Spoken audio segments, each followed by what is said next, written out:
You're late, Edwin. I'm actually right on time, Greg, because I didn't actually come to work. I came to tell you that the way you're treating folk is wrong. All these people right here, they can't say this to you because they have no other way to make money. So you know what? I will say it for them. Fuck you, Greg. You, Greg. I've been wanting to say this for a while that I believe all men should invest. You should definitely 100% invest in stocks. Now, I'm not saying gamble. I'm not saying trade. Don't trade. Okay? I'm saying invest. Long-term investing in stocks. Use stocks like your savings. I'm not trying to say for men to make money, to be materialistic, to get a Bugatti, shit like that, right? I'm saying for men to do their best to gain financial freedom, to gain even a bit of freedom from life, from the stress of life, from the hardship of life, and to set up not just your future, but your children's future, your children's future, set up generational wealth. Now, I could probably go into more detail, but when it comes to especially investing in stocks and assets like those, you do not need a lot of money. The most important thing is consistency. I do an account that just like it's $50 a week, and it's grown quite decently in the last few years, and it's just $50. You can even do even low, just $10 a week even. The most important thing is time and consistency.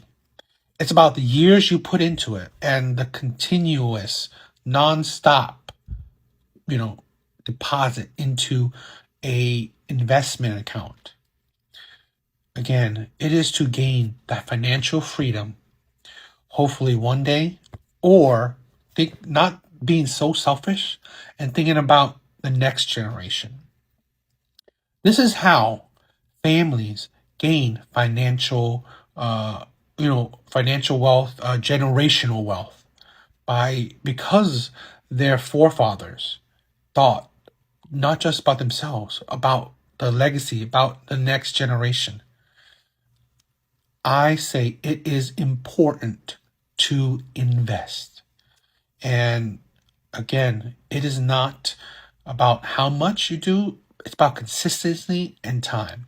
So I think all men should start investing and having the discipline to invest consistently. So please invest. There are no systemic barriers keeping men from going to college like there were for women in years past. This is true. What is happening, though, is this devaluing of education and this idea among these red pill kind of hyper masculine guys that education is somehow feminine. It was very articulated and informative, but I wanted to really talk about this point where this is the problem with certain type of men just viewing red pill on the surface level and just always making it about a versus kind of thing. In red pill talk is that they're not telling women or they're not telling men that, oh, college is for women. No. College, if you want to go, you should be in a STEM field. If a man or, I don't know, a kid going to college, picking, let's say, being a teacher, it's illogical because you want to create a future, you won't be making much, right? And it's very taxing to be a teacher. It's very underappreciated to be a teacher. So, occurring debt and to become just a teacher, which with low pay, is irrational. And other men voice that advice, that opinion for other men to hear. That why would you go and incur debt okay, to just become a low-paying teacher. If you want to go to college, you should pick a STEM field. Science, math, a doctor, a lawyer, finance. Those are beneficial for your future. That's what men in red pill tell you about. Don't go to college just to get a liberal arts degree and do what with it? Okay? Or become a I don't know, sports therapist, whatever. This the low paying and just like useless degrees. Okay? That's the point where people, men in red pill, giving other men advice. You want to go to college? You want to rack up debt? Good. Pick fields that make sense for your future, that will make you a decent living and won't be bad, will offset the debt you will incur. But if you're, and this is the thing where men see that STEM field is very hard. You know, the level of math, the level of science, the amount of time you have to put into it, then don't do college. Go into practical fields, you know, like electrician, plumbing, whatever. Figure out something that you don't have to go to college and you could still make a decent living. That's the advice men give to other men. That you don't have to go to college. If you are not picking a career that makes sense for a degree, then don't go to college to rack up debt. That's the point. This is why these feminist men always make it out to be these hypermasculine thing that you're trying to make it all feminine. No, that's not a thing. This is why we don't make it, or people that's in these male communities, it's not automatically male and female shit. No. It's that, you know what makes more sense? What is more logical? It is more logical that if you were going to college, pick a STEM field where you could benefit from that degree and it will offset the debt you get. But if you won't, then you could go to a vocational school, okay? Find a certificate, get a certificate, become a plumber, a carpenter, whatever, where you could still make a decent living, but without the debt that goes along with it. That's the point. Crazy. I believe in manifesting, and I am manifesting nothing but a perfect marriage because I want to demonstrate to my children what love looks like. I want them to see a healthy marriage, and that's why I'm very picky with who I go out with. I'm very picky with who I would decide to date, and I'd be very picky with who I would decide to marry. Weren't you just in a situationship?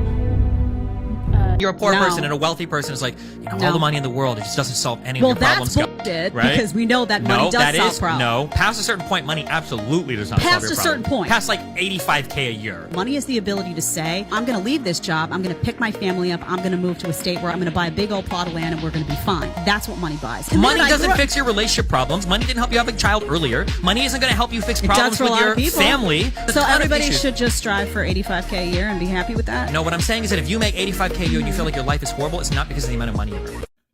I always think it's funny when six-figure earners to pretty much wealthy people talk about money and saying money is not important, money doesn't make much of a difference, money doesn't bring you happiness. That shows you that you have become so wealthy that you are out of touch with reality, with normal people reality. You think, why does most marriages end in divorce because of finance reasons? Or most relationships could be about finance reasons. Or many problems could be financial reasons. It is just ridiculous that some people are deluded in thinking that money isn't that much important. I mean, money is not the end all to be all, but we live in a world that everything costs money. Everything has a value. Pretty much doing most things will cost you something. And hell, just to be able to afford not to worry about any bills or any kind of expense is a luxury that many people in this world do not have.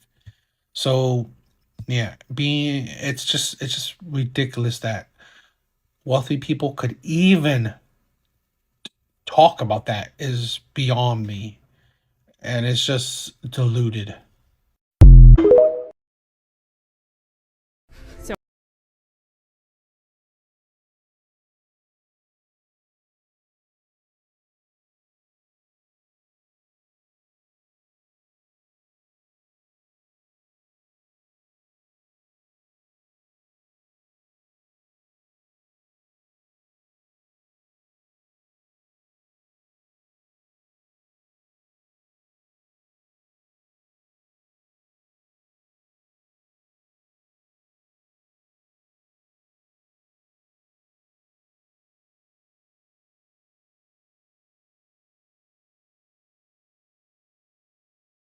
Guys total right now Somewhat, that yeah. you're seeing Yeah. and like hooking up with. Yeah. Okay. And do they all know? They don't know? Like that I'm seeing other people. Yeah. Some don't know. What does the main guy know? I think he does. He's kind of dumb. Okay, so is that your type? Dumb? I mean, yeah. Dumb is probably. good sometimes. You know, like the it's majority of simple. them. It's simple. Like Okay. Stupid. So none of them know though. No, not really. Do any of them think that you're just there, like it's just you and Yeah. them? $175 million. $177 million. Well, we're at a record-breaking level now. We've already broken the record by many, many millions. So, You know, I think it's funny that when people criticize other men or the red pill, when they say that it should be important to get your money up, to become as close as you can to becoming a six-figure man or the best man you can be. Money is important. Money is not the end-all to be-all with everything. But it's not about buying these trinkets, these toys or whatever. It's about freedom, financial freedom, where you have the free will or the freedom to work when you want to work and not work because you have to work. Where you have the financial freedom to not worry about bills, worry about your debt. And that's why I want to start saying and saying more often is that I believe, at least in part, that every man has to invest. And I mean invest long term, not trade, not gamble, not play with your money on risky bets. It is investing in long established companies, having ownership in powerful, old, long-standing companies where it grows along with certain companies. For example, although it's not financial advice, having money in McDonald's or Home Depot or whatever, these old companies that they are making money off of you and other people, why aren't you making money along with them? That's the point. That's why I want to start saying more that men have to invest. They should have at least, and it's not about how much you invest, it's about consistency and time. You could even start investing $10 a week, but it's about how long you do it and about you have to do it often. Consistent.